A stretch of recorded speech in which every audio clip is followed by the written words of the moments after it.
আচ্ছা, প্রথমেই একটা কথা বলো, কার কার তোমাদের সাউথ ইন্ডিয়ান খাবার খাওয়া পছন্দ? আর যদি হ্যাঁ হয়ে থাকে আনসারটা, তাহলে আজকের ভিডিওটা একেবারেই স্কিপ করো না, কারণ আজ যেই শপটার সন্ধান তোমাদের দেব সেটা আমার খাওয়া one of the best places for south Indian food as well as with a good packaging and affordable. এই নামটা কি আগে তোমাদের ফিডে এসেছে কোনো দিন? আচ্ছা, যদি তোমরা সেন্ট্রাল কলকাতা অথবা সাউথ কলকাতার মধ্যে থেকে থাকো তাহলে ইডলিগোর আউটলেটের কথা অবশ্যই জেনে থাকবে। সত্যি বলতে আমি এত ভালো প্যাকেজিং একেবারেই এক্সপেক্ট করিনি। যদিও এটা প্লাস্টিকই, কিন্তু স্পিল প্রুফ, আর তার সাথে দুটো টিস্যু আর একটা উডেন স্পুনও প্রোভাইড করা হয়েছিল। আর প্যাকেজিংটাকে আরও সিকিওর করার জন্য একটা স্টিকার টাইপসের কিছু দেওয়া ছিল, যেটা সাইড থেকে ওপেনিংটা ছিল। আর দেখো, আমি স্পিল প্রুফ এই কারণেই বলছি কারণ এটা অনেকটাই এয়ার টাইট ছিল। এবার চলো দেখা যাক ভেতরের সব জিনিসপত্র কীরকম অবস্থায় আছে। তো প্রথমেই বলে দিই, আমার সগি ডোসাতে কোনো প্রবলেম নেই।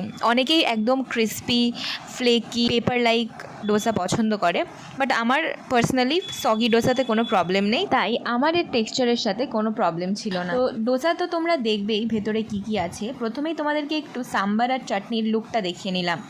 এবার দেখো ডোসার মধ্যে কী কী ফিলিং আছে। ডোসার ফিলিংয়ে আলু তো থাকবেই, বাট ভেজিটেবল খুব কম জায়গাতেই পাওয়া যায়। তো ক্যারেটস ছিল, অনিয়ন ছিল, পিনাটস ছিল, আর সাথে একটা সর্ষে ফোড়নও ছিল। The best part was the thing was served with a banana leaf. এটাকে যদি আমরা অথেন্টিক টাচ না বলি তাহলে কাকে বলবো ভাই? Taste wise if I had to describe, it was giving a authentic dosa feel. এবার আমি যেটা বললাম যে সগি হয়ে যাবেই, কারণ এভাবে প্যাক হয়ে আসছে। If you like a crispy plain paper like dosa, then this is not for you, so you won't get that texture.